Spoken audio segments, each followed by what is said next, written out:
இந்த மண்ணில நிச்சயமாக இன்று நாம் எல்லோரும் சேர்ந்து இங்க நான் உங்ககிட்ட ஓட்டு கேட்க வரல, வாக்குகள் சேகரிக்க நான் இங்க வரல, ஓட்டு கேட்க வரல.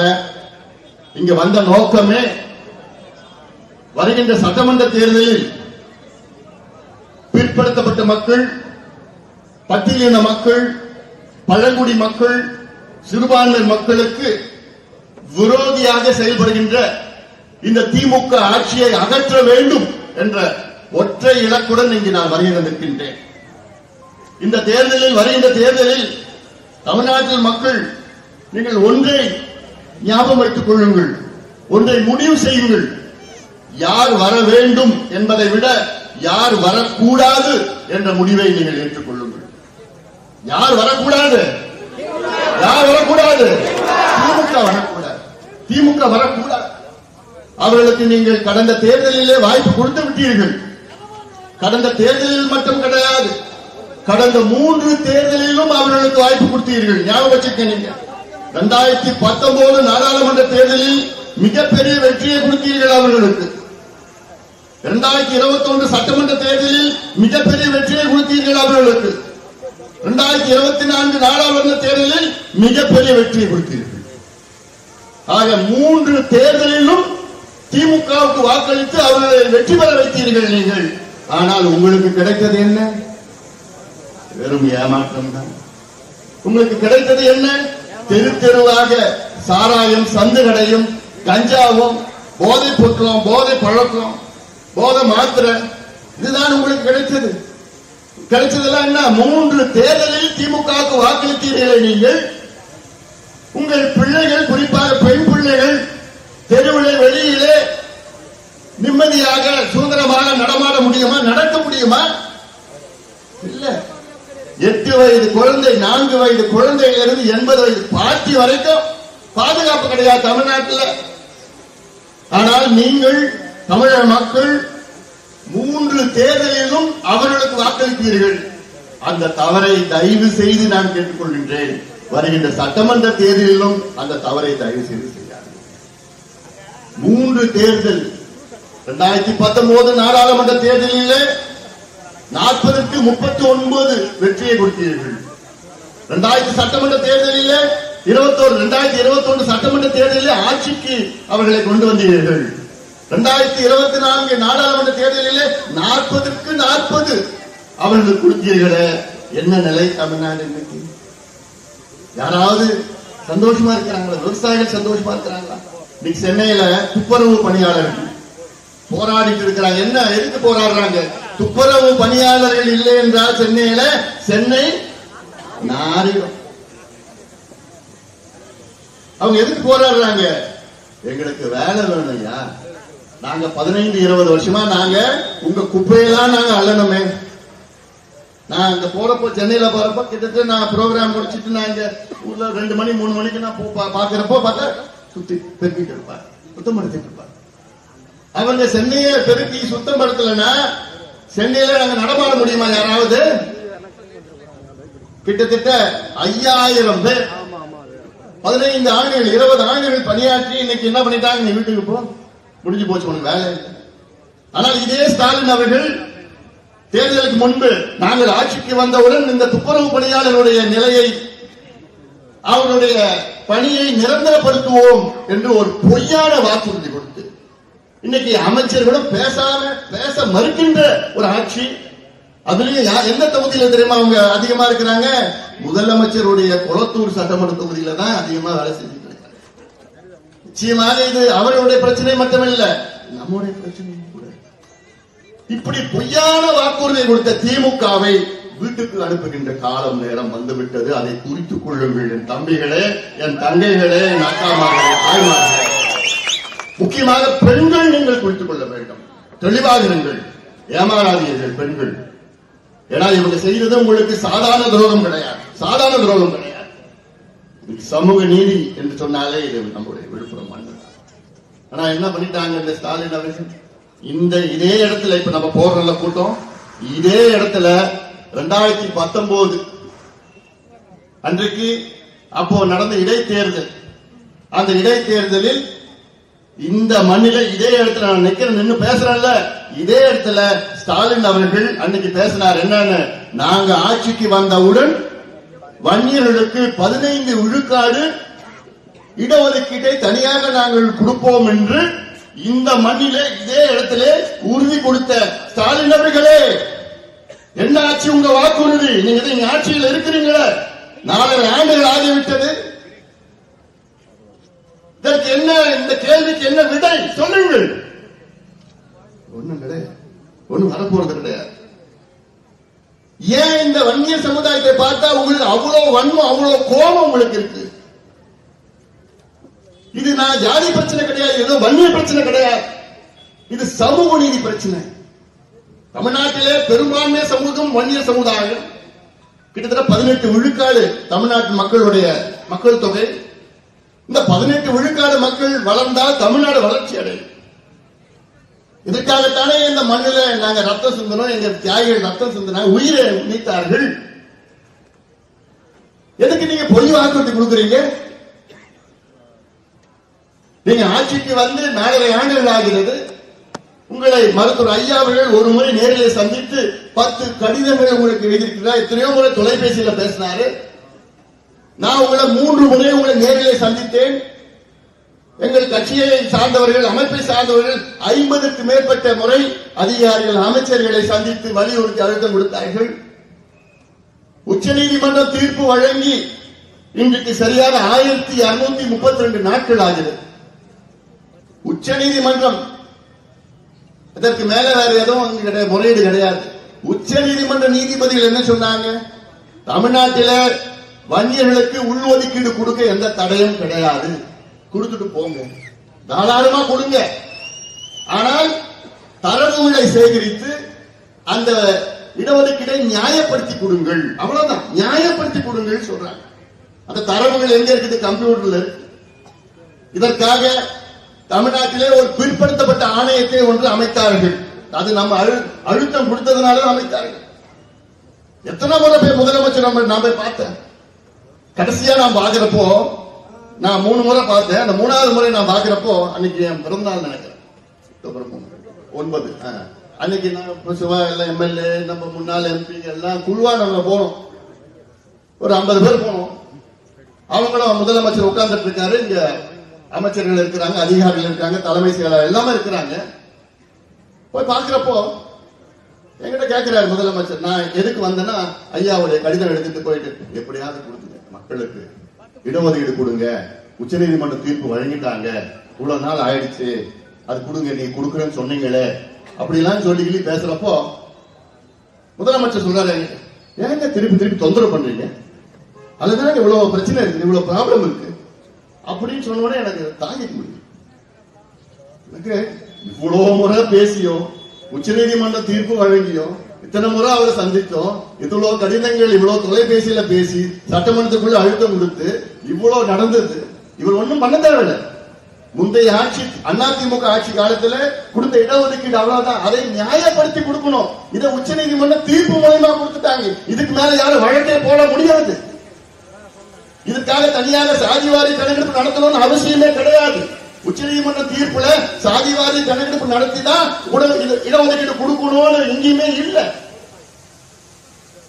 அப்படி சொன்ன உடனே எனக்கு கோபம் வந்துருச்சு. நான் கேட்டேன், முதலமைச்சரை கேட்டேன், எங்க பிரச்சனை, என்ன பிரச்சனை நான் கேட்டேன். உடனே என் பக்கத்துல இருந்தாலும் கையை பிடிச்சு, நான் இல்ல விடுங்க, என்ன இல்ல முடியாதுன்னா முடியாதுன்னு சொல்லிட்டு போங்க, எதுக்கு எங்களை வந்து இங்க நம்ப வச்சு ஏமாத்துறீங்க, என்ன பிரச்சனை கேட்டா. அப்புறம் அவர் அதிகாரியை பார்த்தாரு. அதிகாரி பார்த்தோம், அதிகாரி வந்து இல்ல சார், அதுல சார் இது சார் அது சார் என்னமோ சொன்னாரு. இல்ல இவங்களுக்கு வந்து அதிகமா வருது, 10%, 12%, 13 எங்கன்னு கேட்டேன். காமிங்க, அவங்களால காமிக்க முடியும். பாலு கிட்ட கேட்ட, பாலு கொடுங்கன்னு பாலு எடுத்து காமிச்சார். பாருங்க, குரூப் ஏல 5%, 6%, குரூப் பில 7%, 8%, குரூப் சில 9%, 10%, குரூப் டில 11%. குரூப் டினா என்ன? கிளர்க் வேலை, பிளம்பர் வேலை, அதெல்லாம். உடனே வந்து 11%. நான் கேட்டேன், அதுல என்ன? சரி, நீங்க சொன்னீங்க, நான் இப்படியே சொன்னேன். சரி, 11% சொல்றீங்க. நாங்க கேட்கறது 10 தான் கேட்கிறோம். எங்களுக்கு 10 கொடுத்துட்டு போங்க. 11% குரூப் டி ல மட்டும். குரூப் ஏ என்ன வேலை தெரியுமா? DSP, deputy collector, district judge. ஒரு டிஎஸ்பி என்ன ஆவாரு? டிஜிபி ஆவாரு. ஒரு டிஸ்ட்ரிக்ட் கலெக்டர் என்ன ஆவாரு? சீஃப் செக்ரட்டரி வரலாம். ஒரு டிஸ்ட்ரிக்ட் ஜட்ஜ் என்ன வரலாம்? சுப்ரீம் கோர்ட் ஜட்ஜ் வரலாம். ஆனா அதெல்லாம் கொடுக்க மாட்டாங்க. அதெல்லாம் ஒண்ணுமே கிடையாது. இன்னைக்கு சொல்றேன், 109 காவல்துறை உயர் அதிகாரிகள் இருக்கிறாங்க. நான் விழுப்புரத்தில் பேசினேன். 109 பேர் உயர் அதிகாரிகள் தமிழ்நாட்டில் இருக்கிறார்கள். DGP, ADGP, IG, DIG. இந்த லெவலில் 109 பேர்ல எத்தனை பேர் தெரியுமா வன்னியர்கள்? ஒருத்தர் தான். அப்போ என்ன நீங்க சமூக நீதி கொடுத்துட்டீங்க இந்த மக்களுக்கு? என்ன கொடுத்துட்டீங்க? இதான் நாங்க கேட்கிறோம். இப்படி பொய்ய சொல்லி அப்புறம் நான் சொல்லிட்டேன், அந்த அதிகாரிக்கு சொன்னேன், சிஎம் மிஸ்கைட் பண்ணாதீங்கன்னு சொல்லி விட்டேன். அதுக்கு முதலமைச்சர் கோவம், என்ன மிஸ்கைட் பண்ணணும் எனக்கு அப்ப எதுவும் தெரியாதா அப்படின்னு கேட்டா.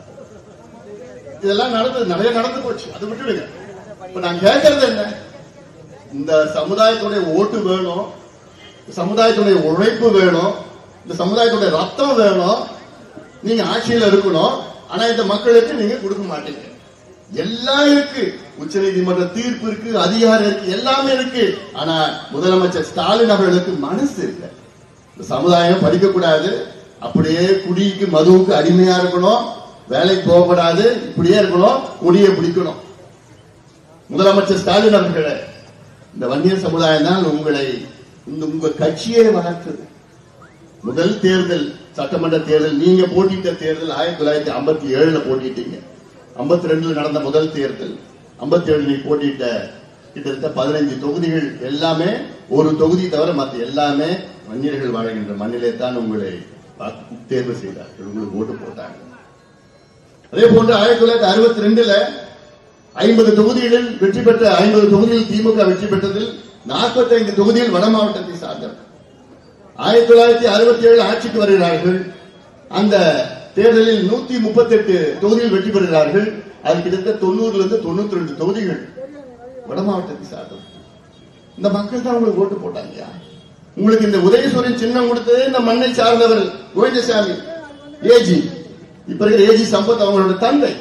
அவருக்கே நீங்க துரோகம் பண்ணிட்டீங்க. செஞ்சி நம்மளுடைய செஞ்சி ராமச்சந்திரன்ல இருந்து கிருஷ்ணமூர்த்தி, நெல்லிக்கு கிருஷ்ணமூர்த்தி எல்லாம் அடுக்கிக்கிட்டே போதும். எவ்வளவு மக்களுக்கு நீங்க துரோகம் செய்ய. நான் கேட்கறது, இந்த பிள்ளைகளுக்கு படிப்ப கூடியா, வேலையை கூடியா, என்னையா நாங்க கேட்கிறோம், என்னையா கேட்கிறோம்? அதுக்கு தானே உங்களுக்கு ஓட்டு போட்டாங்க. இப்ப கூட என்ன, உங்ககிட்ட இன்னைக்கு திமுக 127 சட்டமன்ற உறுப்பினர்கள் இருக்கின்றார்கள். அதுல அதிகமான சட்டமன்ற உறுப்பினர்கள் எந்த சமுதாயத்தில் இருக்கின்றார்கள்? வன்னியர்கள்.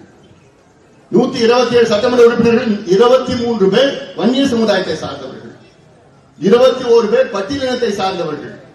இந்த 2 சமுதாயத்திற்கும் தொடர்ந்து திமுக துரோகம் செய்து வருகிறது. இந்த 2 சமுதாயம் எண்ணிக்கை பாத்தீங்கன்னா, எம்எல்ஏக்கள் எண்ணிக்கை பாத்தீங்கன்னா 44 பேர், 127 பேர் திமுகவில், 44 பேர் வன்னியர்களும் பட்டியலின மக்களும், 2 சமுதாயத்தை சார்ந்தவர். ஆனா இந்த 2 சமுதாயத்துக்கு பட்ட நாமம் போட்ட திமுகவை வீட்டுக்கு அனுப்புகின்ற காலம் நேரம். தமிழ்நாட்டில் நான் சொன்ன 1232 நாட்கள் ஆகிறது உச்சநீதிமன்றம் தீர்ப்பு வழங்கி.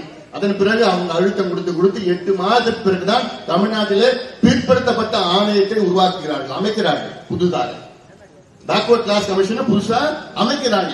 8 மாதத்திற்கு பிறகு அமைச்சிட்டு அதன் பிறகு 2 மாதத்திற்கு பிறகுதான் ஜிஓ 1 வழங்குகிறார்கள். அந்த ஜிஓ என்ன போடுறாங்கன்னா, உச்சநீதிமன்றம் தீர்ப்பை சுட்டிக்காட்டி அதுல பாராகிராஃப் 68 73 இதுல என்ன சொல்லியிருக்கிறாங்கன்னா, வன்னியர்களுக்கு உள்ஒதுக்கீடு கொடுக்க தடை இல்ல, தரவுகளை சேகரித்து கொடுங்கள் என்று சொன்ன அந்த 2 பாராகிராஃபை சொல்லி இந்த பேக்வர்ட் கிளாஸ் கமிஷன் அமைத்து, இந்த பேக்வர்ட் கிளாஸ் கமிஷன் 3 மாதத்திலே பரிந்துரை செய்ய வேண்டும் என்று ஆணையிடுகிறார்கள், அரசாணையிடுகிறார்கள். ஆனால் 3 மாதத்தில் நாங்க ரொம்ப ஹோப்ஃபுல்லா இருந்தோம். 3 மாதத்துல வந்துரும்பா, எப்படியா வந்துரும், இந்த அட்மிஷனுக்குள்ள வந்துரும். எங்களுக்குலாம் ஒரு ஆர்வம். அந்த ஆண்டு எப்படியா எம்பிபிஎஸ் எப்படியாவது ஜூன் ஜூலைல வந்துரும், பிஜி எப்படியாவது அக்டோபர் நவம்பர் செப்டம்பர் மாதத்துல வந்துரும், எப்படியாவது எம்பிபிஎஸ் வந்துடலாம், இந்த பிள்ளைங்க அந்த வருஷமே கிடைச்சிடும் நம்பிக்கையில இருந்தோம். உடனே என்ன பண்ணிட்டாங்க, 3 மாதத்திற்கு வரல, இன்னொரு 3 மாதம் இன்னொரு எக்ஸ்டென்ஷன் கொடுத்தாங்க. எங்களுக்கெல்லாம் ஒரு மாதிரி ஆயிடுச்சு. அப்புறம் கேட்டோம், சட்டமன்ற அந்த காலம் வந்து முடிஞ்சு போச்சு, இதுக்கப்புறம் அடுத்தது அக்டோபர் நவம்பர் மாதம் தான் வரும்னு சொன்ன அப்புறம் முதலமைச்சர் சொன்னாரு, ஒரு ஸ்பெஷல் செக்ஷன் வைக்கலாமேன்னு சொன்னார். இவ்வளவு சொன்ன முதலமைச்சர் திடீர்னு பாத்தீங்கன்னா அப்படியே மனசு மாறி, என்ன காரணம்னு தெரியல, இன்னைக்கு வரைக்கும் தெரியல. ஆனால் இந்த பேக்வர்ட் கிளாஸ் கமிஷன் நான் கேட்கிறேன், என்ன பண்றீங்க நீங்க? தமிழ்நாடு பேக்வர்ட் கிளாஸ் கமிஷனுடைய சேர்மன் யார் தெரியுமா? முன்னாள் ஓய்வு பெற்ற உயர்நீதிமன்ற நீதிபதி பாரதிதாஸ். அதுல உறுப்பினர்கள் இருக்கிறாங்க, 8-9-10 பேர் இருக்கிறாங்க. இந்த உறுப்பினர்கள் யார் தெரியுமா? முன்னாள் IAS அதிகாரி, முன்னாள் IPS, முன்னாள் அரசு அதிகாரிகள், எல்லாமே படிச்சவங்க, விவரமானவங்க, எல்லாம் தெரிஞ்சவங்க, சட்டம் தெரிஞ்சவங்க எல்லாம். ஆனால் இவ்வளவு இருந்தும் ஒரு ஆணையத்தினுடைய வேலையை கொடுத்தோம், அந்த வேலையை அவங்க செய்யல. ஏன் செய்யல? செய்ய விடல. அவர் யாருங்க? முன்னாள் ஓய்வு பெற்ற உயர் நீதிமன்ற நீதிபதி. அவர் யாரும் சொல்லணும்னு அவசியம் கிடையாது. ஆனால் இன்னைக்கு கிட்டத்தட்ட 30 மாதங்கள் ஆகிறது. அவங்களுக்கு வேலையை கொடுத்து 30 மாதங்கள் ஆகிறது. 3 மாசம் எக்ஸ்டென்ஷன் கொடுத்தாங்க, அப்புறம் இன்னொரு 3 மாசம் எக்ஸ்டென்ஷன், அப்புறம் ஒரு 6 மாசம் எக்ஸ்டென்ஷன், அப்புறம் ஒரு 6 மாசம், அப்புறம் ஒரு 6 மாசம். அவங்க காலக்கெடு காலம் வந்து 3 ஆண்டுகள். இந்த 3 ஆண்டுகள 2.5 ஆண்டுகள் முடிஞ்சிருச்சு. இன்னொரு 5 மாதம் தான் இருக்கு. நவம்பர் மாதத்துக்குள்ள அந்த ஆணையத்துடைய காலம் முடிஞ்சிருச்சு. ஆனா இப்ப என்ன கேட்கிறாங்க, எங்களுக்கு இன்னும் எக்ஸ்டென்ஷன் வேணும்னு சொன்ன பிறகு தமிழ்நாடு அரசு 1 ஆண்டு எக்ஸ்டென்ஷன், இன்னும் இருக்கிறதே ஒரு 5 மாசம் தான் இருக்கு போறாங்க. ஆனா தமிழக அரசு இன்னும் 1 ஆண்டு எக்ஸ்டென்ஷன் கொடுத்து, இது எவ்வளவு பெரிய ஒரு ஏமாற்று வேலை. நான் கேட்கிறேன், 30 மாதங்களாக இந்த ஆணையம் என்ன செஞ்சாங்க? கர்நாடகா எடுத்துங்க, கர்நாடகாவிலையும் ஒரு ஆணையத்தை அமைத்தார்கள். அங்க ஒரு ஆணையத்தை கடந்த இந்த ஆண்டு பிப்ரவரி மாதம் தான் அந்த ஆணையத்தை அமைத்தார்கள். எதுக்கு அமைச்சாங்கன்னா, கடந்த ஆகஸ்ட் மாதத்துல உச்சநீதிமன்ற தீர்ப்பு வழங்கி கர்நாடகாவிலே அங்கே நீங்கள் பட்டியலின மக்களுக்கு நீங்கள் உள்ஒதுக்கீடு கொடுக்கலாம் என்று உச்சநீதிமன்ற தீர்ப்பு வழங்கினார்கள். அந்த தீர்ப்பு வழங்கிய பிறகு அங்கே கர்நாடக அரசு ஒரு ஆணையத்தை அமைத்தது. நாக மோகன்தாஸ் MM, அதாவது அங்கேயும் கர்நாடகா உயர்நீதிமன்ற ஓய்வு பெற்ற நீதியரசர் MM நாக மோகன்தாஸ் அவர்கள் தலைமையில் அவர் என்ன பண்ணார் தெரியுமா? பிப்ரவரி மாதம் அந்த ஆணையத்தை அமைத்தார்கள் கர்நாடகாவில். 35 நாள்ல, எவ்வளவு நாள்ல? 35 நாள்ல கர்நாடகாவில் ஒரு இடைக்கால ஒரு பரிந்துரை கொடுத்தார்கள். இடைக்கால பரிந்துரை என்ன கொடுத்தாங்கன்னா, கர்நாடகாவில் அங்கே சாதிவாரி கணக்கெடுப்பு உடனடியாக நடத்த வேண்டும் என்று இடைக்கால ஒரு பரிந்துரை கொடுத்தார்கள். எவ்வளவு? 35 நாள்ல. இங்க 30 மாதங்கள் ஆகியும் தமிழ்நாட்டில் உள்ள பேக்வர்ட் கிளாஸ் கமிஷன் ஒரு பரிந்துரை கூட கொடுக்கல. இடைக்காலமும் எந்த காலமும் பரிந்துரை கொடுக்கல. அங்க கர்நாடகாவில் 35 நாள்ல கொடுத்து, அதன் பிறகு 2 மாதத்திற்குள் கர்நாடகாவில் சாதிவாரி கணக்கெடுப்பு நடத்தி முடித்து, அங்கே கர்நாடக அரசு பட்டியலின மக்களுக்கு உள்ஒதுக்கீடு கொடுத்து, அங்கே பரிந்துரைகள் எல்லாம் நிறைவேற்றப்பட்டிருக்கிறார்கள். அதுதானே உண்மையான சமூக நீதி. இங்க தமிழ்நாட்டில் இவ்வளவு காலமா எதுக்கே நீங்க பேக்வர்ட் கிளாஸ் கமிஷன் இருக்கு? அங்க என்ன, அங்க பேக்வர்ட் கிளாஸ் கமிஷன் சேர்மன் காலையில வருவார் நினைக்கிறேன், எனக்கு தெரியாது, எனக்கு அப்படிதான் தோணுது. இவ்வளவு காலமா கிட்டத்தட்ட 2.5 ஆண்டு 30 மாதங்கள் ஒண்ணுமே நடக்காம என்ன உங்க வேலை? நாங்க கொடுக்கிற பணத்தில் தான் அவங்களுக்கு சம்பளம் கிடைக்குது. உங்க வழிபணம், நம்மளோட வழிபணத்தில் தான் சேர்மன் காலையில் வருவார் நினைக்கிறேன். வந்தவுடன் பேப்பர் போடு, என்னென்ன பேப்பர் இருக்கு, தந்தி பேப்பரா, தந்திரமணி, அந்த பேப்பர் படிச்சுட்டு 11 மணிக்கு ஏப்பா காஃபி கொடுப்பான். அவன் 11 மணிக்கு காஃபியை குடிச்சிட்டு அதுக்கப்புறம் டிவி போடு, டிவி ஒரு மணி நேரம் பாப்பான்னு நினைக்கிறேன். பார்த்துட்டு அதுக்கப்புறம் 1 மணிக்கு ஏப்பா சாப்பாடு எடுத்துப்பா, சாப்பிட்டு. இதுதான் அன்றாடம் செய்து கொண்டிருக்கின்றார் நினைக்கிறேன் நான். ஏன் எங்க எதுக்கு என்ன கேட்டோம் உங்ககிட்ட? நாங்க இந்த பிள்ளைகளுக்கு படிப்பு வேணும், வேலை வேணும். உங்களுடைய ஆணையத்துக்கு பேர் என்ன? பிற்படுத்தப்பட்ட ஆணையம். தமிழ்நாட்டுடைய பிற்படுத்தப்பட்ட ஆணையம், பேக்வர்ட் கிளாஸ் கமிஷன். அப்படின்னா என்ன?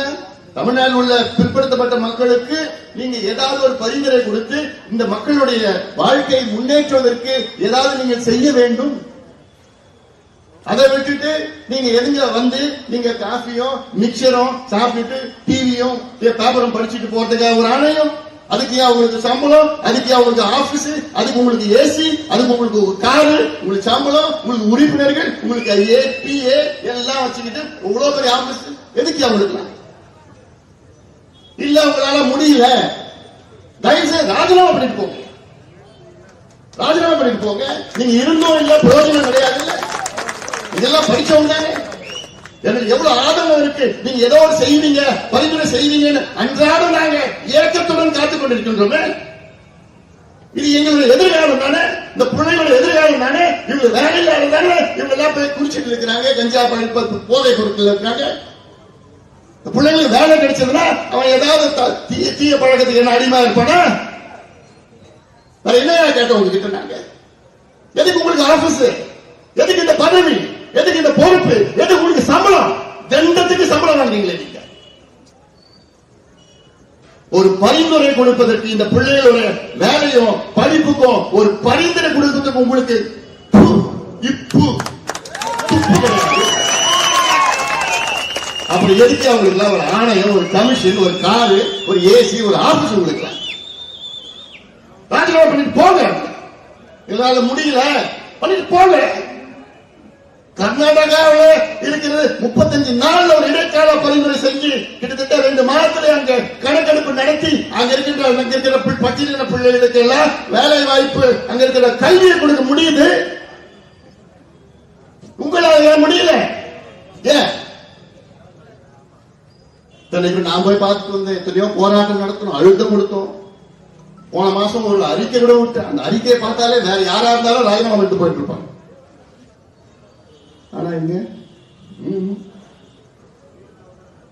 எதுக்கு நீங்க உட்கார்ந்துட்டு இருக்கீங்க? மனசாட்சி இல்லையா உங்களுக்கு? ஆணையத்துடைய தலைவர் மட்டும் இல்ல, உறுப்பினர்கள் எவ்வளவு பேர் ஐஏஎஸ், முன்னாள் ஐஏஎஸ், முன்னாள் ஐபிஎஸ், முன்னாள் அதிகாரி படிச்சவங்க தான் நீங்க. கர்நாடகாவில் சாதிவாரி கணக்கெடுப்பு நடத்த முடியும் என்று அந்த ஆணையம் பரிந்துரை செய்கிறது. உங்க ஆணையம் பரிந்துரை செய்ய முடியாதா? சட்டம் உங்களுக்கு தெரியாதா? இன்னும் எவ்வளவு இருக்கு வெளியில சொல்லணும்னா அசிங்கமா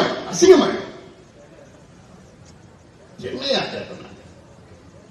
கணக்கெடுப்பு நடத்த முடியாது. அது கணக்கெடுப்புக்கும் இந்த வன்னியர் உள்ஒதுக்கீடு சம்மந்தம் கிடையாது. தேர்தல் வந்ததுன்னா நாங்க வன்னியர்களுக்கு கொடுப்போம். மணி மண்டபம் கட்டிட்டாங்க. மணி மண்டபம் கட்டிட்டா உங்களுக்கு எல்லாம் வேலை கிடைச்சிடுமா? இந்த மணி மண்டபம் கட்டிட்டா உங்களுக்கு எல்லாம் படிப்பு கிடைச்சிடுமா? உங்களுக்கு எல்லாம் பொருளாதார முன்னேற்றம் வந்துருமா? உங்களுக்கு நீங்க சுயமரியாதை வாழ முடியுமா? இந்த மணி மண்டபம் கட்டி முடிச்சிட்டாங்கன்னா ஒண்ணும் கிடையாது. கட்டிட்டு போங்க. வேற நாங்க கேட்கறது இல்லையா? இடஒதுக்கீடு கேட்கிறோம், வேலை கேட்கிறோம், படிப்பு கேட்கிறோம். நாங்க எல்லாம் சுயமரியாதை வாழணும்னு கேட்கிறோம்.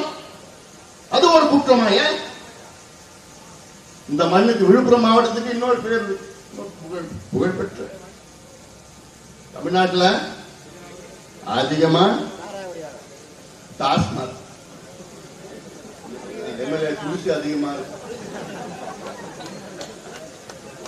அதோட அதிகமான டாஸ்மாக் விற்பனை நடக்கின்ற மாவட்டம் நம்ம மாவட்டம். 109 டாஸ்மாக் கடைகள் இருக்கிறது. ஆனால் 2000 சந்து கடைகள் இருக்கு. 109 டாஸ்மாக் கடை, ஆனா 2000 சந்து கடை. 24 மணி நேரம் சரக்கு கடை. இல்லாம கள்ள சாராயம். போன வருஷம் தான் மரக்காணத்துல 22 பேர் இறந்தாங்க.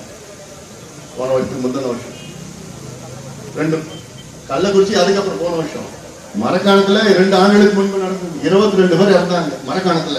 அந்த மரக்காணத்துல அந்த கள்ளச்சாராயம் வித்து அவங்களை பிடிச்சி அவங்களுக்கு தண்டனை கொடுத்திருந்தாங்கன்னா கள்ளக்குறிச்சி அந்த சம்பவம் நடந்திருக்க. ஆனா அதை பத்தி கவலை இல்லையே. விற்கிறது யாரு? இவங்கதான் விற்கிறாங்க. விற்கிறவனுக்கு பாதுகாப்பு கொடுக்குறாங்க. பொண்ணு காசுறவனுக்கு பாதுகாப்பு கொடுக்குறான், விற்கிறவனுக்கு பாதுகாப்பு கொடுக்குறான் திமுக. அப்போ இதெல்லாம் கஞ்சா யார் இருக்கிறான்? போதை பொருள் யார் இருக்கிறான்?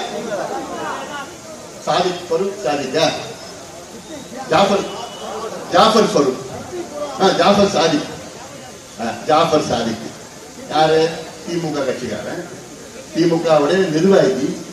இவன் என்ன முடிச்சு பார்த்தா விசாரணை பண்ண 3000 கோடிக்கு போதைப் பொருள் வித்துட்டு இருக்கான். 3000 கோடிக்கு. காரணம் திமுக. அப்போ இவங்க அவங்க மேல எப்படியா நடவடிக்கை எடுப்பாங்க? பாதிக்கிறது யாரு? உங்க பிள்ளைங்க தான். இதெல்லாம் நீங்கள் சிந்தியுங்கள், நினைச்சு பாருங்க. நான் சொல்றேன், அதான் எவ்வளவு கோபத்தில் இருக்கிறாங்க. எல்லாம் தாய்மாரெல்லாம் கோபத்தில் இருக்கிறாங்க. இந்த கோபம் இன்னும் 6 மாசம் இருக்கணும். ஆனா திமுக என்ன சொல்றான்? நாங்க தானே 1000 ரூபாய் கொடுப்பேன். அதெல்லாம் 1000 ரூபாய் சொல்றாங்க. 1000 ரூபாய் கொடுத்து போட எங்களுக்கு வேண்டியது இந்த தரகரை மூடு. எங்க பிள்ளைகள்லாம் பத்திரமா போயிட்டு ஜாகிரதையா போயிட்டு வரணும். ஸ்கூலுக்கு போதோ, காலேஜுக்கு போதோ, வேலைக்கு போதோ, திரும்பி வர வரைக்கும் பக்கு இருக்குதுன்னு எல்லா தாய்மார்களும் சொல்லிட்டு இருக்கிறாங்க. ஏன்னா அது போன்ற ஒரு சூழல் இங்கே உருவாக்கி இருக்கிறார்கள். ஒரு சூழல், என்ன சூழல்? எங்க பார்த்தாலும் சாராயம், கள்ளச்சாராயம், கஞ்சா, போதை மாத்திரை, போதை ஊசி, போதை பவுடர், காக்கேன், ஹெரோயின், LSD, என்னென்ன இருக்கு எல்லாமே சரளமா முதல்ல சென்னையிலயோ டவுன்ல சிட்டியில தான் கிடைக்கும். இப்ப கிராமத்துல எங்க பார்த்தாலும் கிடைக்கும். அந்த சூழலை உருவாக்கி அவனுக்கு என்ன பண்றான்னு தெரியல. அதை போதையை போட்டானா அவன் மிருகமாயிடுறான். அந்த சூழலை ஏன் நீ உருவாக்குற? எப்படி உருவாக்குற? எங்க கிட்ட ஆட்சியை விட்டு பாருங்க. 6 மாதம் கூட வேண்டாம், 6 நாள்ல என்னால இந்த கஞ்சா போதை பொருட்களை என்னால ஒழிக்க முடியும். 6 நாள்ல நிச்சயமா என்னால பண்ண முடியும். நம்பிக்கை என்கிட்ட இருக்குது. போலீஸ்ல இருக்கிற அங்க இருக்கு. நான் அன்னைக்கு கூட சொன்னேன், எஸ்பியை கூப்பிட்டு வச்சு, எஸ்பி கூட்டத்தை கூப்பிட்டு வச்சு, உங்க மாவட்டத்துல எங்கேயாவது கஞ்சா வித்து யாராவது போதை மாத்திரை வித்தாங்கன்னா உங்களை நான் சஸ்பெண்ட் பண்ணுவேன்னு சொன்னாங்கன்னு வச்சுங்களேன். எஸ்பி, டிஎஸ்பி கூப்பிடுவாரு, டிஎஸ்பி இன்ஸ்பெக்டர் கூட, இன்ஸ்பெக்டர் எஸ்ஐ மீட்டிங் போட்டு என் வேலை போயிடுன்னு சொல்லி சஸ்பெண்ட் பண்ணா போதும். ஆட்டோமேட்டிக்கான தமிழ்நாடு காவல்துறை நல்ல திறமையானவர்கள், குற்றம் சொல்ல முடியாது. ஆனா அவர்கள் சுதந்திரமா செயல்பட முடியல. சுதந்திரமா செயல்பட்டாங்கன்னா இன்னைக்கு எங்கேயுமே எந்த பிரச்சனையும் வராது. அவங்க யாராவது பிடிச்சாங்கன்னா உடனே திமுக போன் பண்றான், ஒன்றிய செயலர் அடிச்சா அவன் நம்மளால விட்டுருக்காங்க.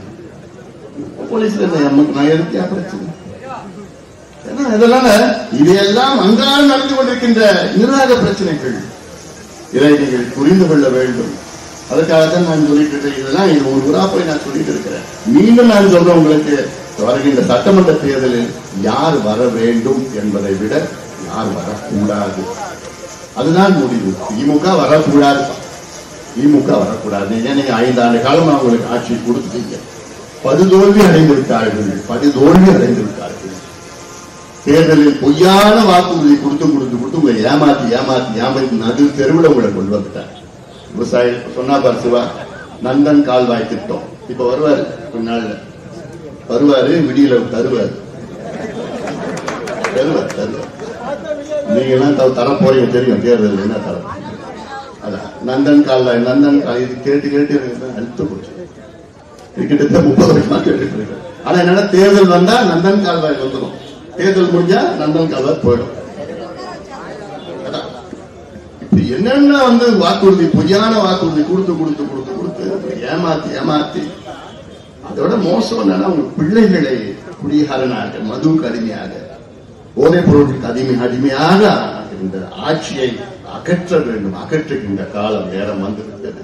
அதை நீங்கள் புரிந்து கொள்ளுங்கள். சாதிவாரி கணக்கெடுப்பு நடத்த வேண்டும் என்று இது எல்லா சமுதாயத்துடைய கோரிக்கை.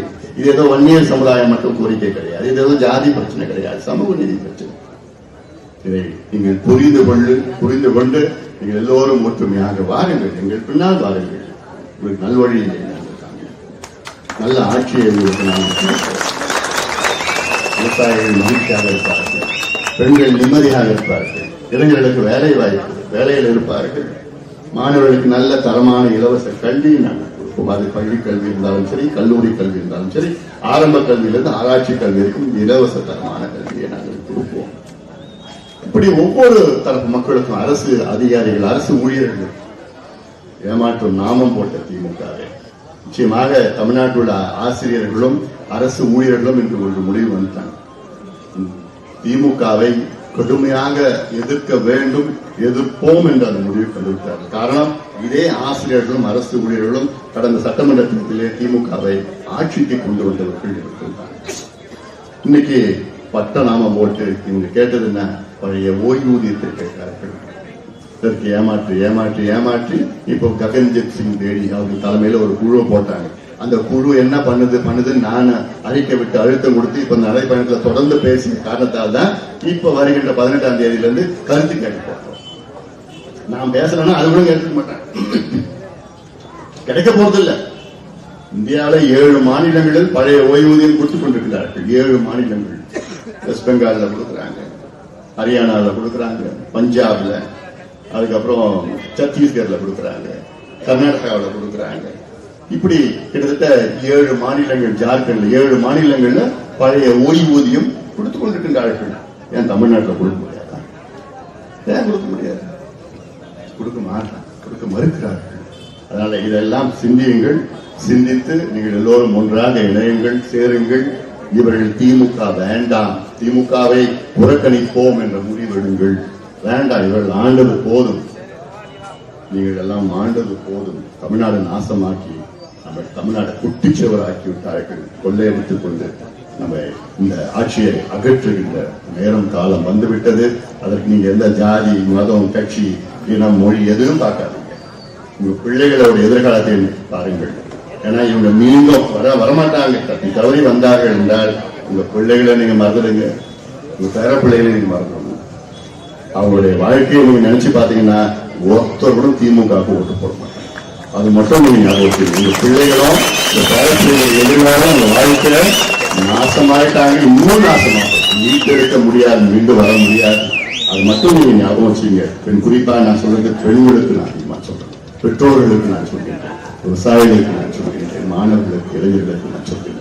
அதனால இதெல்லாம் சிந்தித்து நாம் எல்லாம் ஒன்றிணைவோம். நம் உரிமைகளை நாம் பெறுவோம்.